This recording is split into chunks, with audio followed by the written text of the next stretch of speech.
헬스조선 상예 서비스 3일의 약속.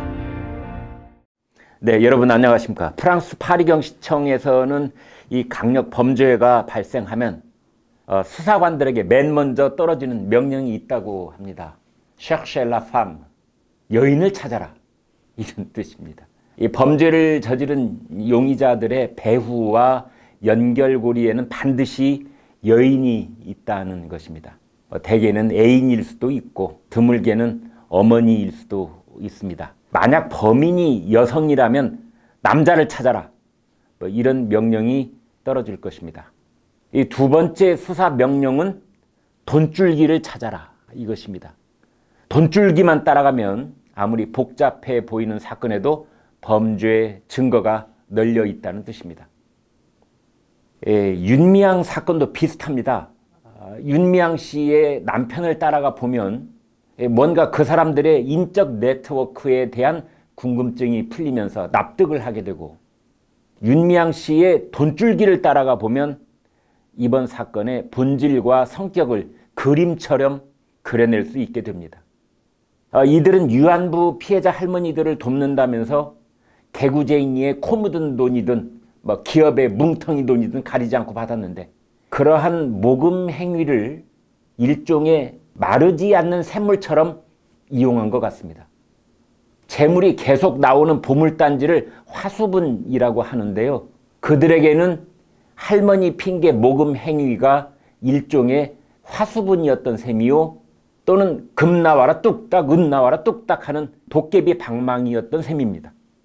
할머니가 겨울에 춥다고 하시면 바로 모금, 쉼터가 필요하다고 그 구실로 기부금, 그러다 돌아가시면 장례비가 필요하다면서 모금, 자기네 홍보를 하러 해외 할머니 모시고 나가면서 여행 경비도 모금, 좌석을 비즈니스로 업그레이드 한다면서 또 모금, 심지어 콩고 내전의 피해 여성을 돕는다며 모금, 베트남의 우물을 파준다면서 모금, 우간다의 기념관 짓는다면서 모금. 정말 어디다 쓰는 돈인지는 모르겠지만 아무튼 윤미향 씨네는 돈이 필요할 때마다 모금으로 해결할 수 있으니 일종의 도깨비 방망이가 맞는 것 같습니다. 윤미향 씨는 4개나 되는 개인 계좌로 최소 11차례 모금을 했다고 하고, 남편이 운영하는 매체는 이러한 모금을 후원하도록 독려하는 기사를 실었다고 하니 부부가 손발이 척척 맞는 것은 정말 조국 씨 부부를 저리 가라 할 정도입니다.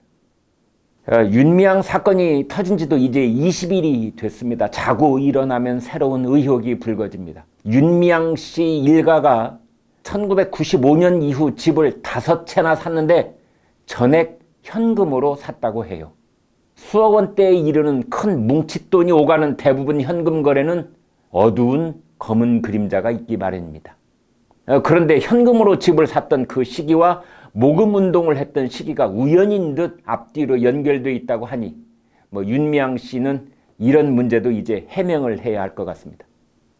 그런데요, 이런 도깨비 방망이 모금을 하면서 회계장부는 적고 싶으면 적고 말고 싶으면 말고 정말로 엿장수 마음대로 회계 공시를 해왔습니다. 그러면서 이제는 입력 과정의 오류일 뿐이라면서 컴퓨터 탓을 하고 낱말하듯 하고 있습니다. 그런데 감히 윤미향 씨의 회계장부를 들여다보자는 사람도 없었습니다. 국세청도 감사원도 행안부도 여성가족부도 마치 입 없고 눈 없는 달걀 귀신처럼 잠잠합니다. 아니, 아예 설설 깁니다. 언제 어느 때 윤미향 씨네가 여성가족부나 보훈처에 장차관이 되어 낙하산 타고 내려올지 모르기 때문이지요. 농담이 아닙니다. 지은희 전 여성가족부 장관, 그리고 이미경 현 코이카 이사장이 윤미향 씨와 같은 정신대문제 대책협의회 정대협 출신입니다. 보통은 돈을 내는 쪽이 갑, 돈을 받는 쪽이 을, 이렇게 되어 있습니다. 그런데 윤미향 씨네는 이것이 완전히 거꾸로 되어 있다는 인상을 줍니다. 이들은 뭉텅이 돈을 낸 여성가족부, 교육부, 서울시 이런 곳에 마치 머리 꼭대기에 앉은 상전이요 성역처럼 굴었습니다.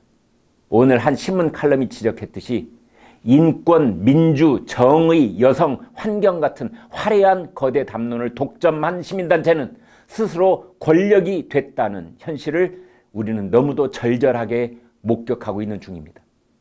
청와대 사람들을 필두로 한 고위공무원, 그리고 정부가 낙하산 인사를 꽂아 넣을 수 있는 공공기관과 공공기업, 그리고 각종 정부위원회에는 시민운동가들이 셀 수 없을 만큼 차고 넘쳐납니다. 이제 우리나라에서 비정부 기구, NGO, Non-Governmental Organization 이런 표현은 끝났습니다. 더 이상 NGO란 표현을 쓰면 안 됩니다.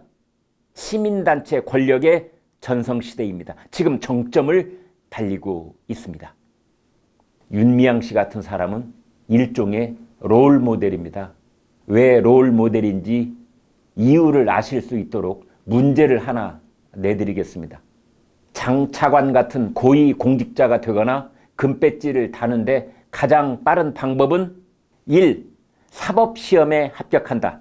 2. 삼성전자에 입사한다. 3. 시민단체에 들어간다. 네.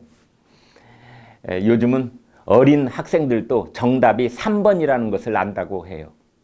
좌파 정권에서 어떤 시민단체는 사실상 관변단체요 어용단체가 되어 있습니다. 비정부 기구가 아니라 준정부기구가 되어 있습니다. 그래서 진중권 씨는 민주어용상을 만들자고 했지요. 위안부 피해자 이용수 할머니는 속을 만큼 속았다고 했습니다. 할머니 말씀은 반은 맞고 반은 틀렸습니다. 지금까지 속았으니 앞으로는 속지 않겠다는 말씀으로 하신 것 같은데요. 이용수 할머니는 아니더라도 다른 곳에서 이런 협잡은 계속될 것입니다. 윤미향을 옹호하는 정부에서는 이런 피해자와 기부자가 또 속지 않을 수 없을 것입니다.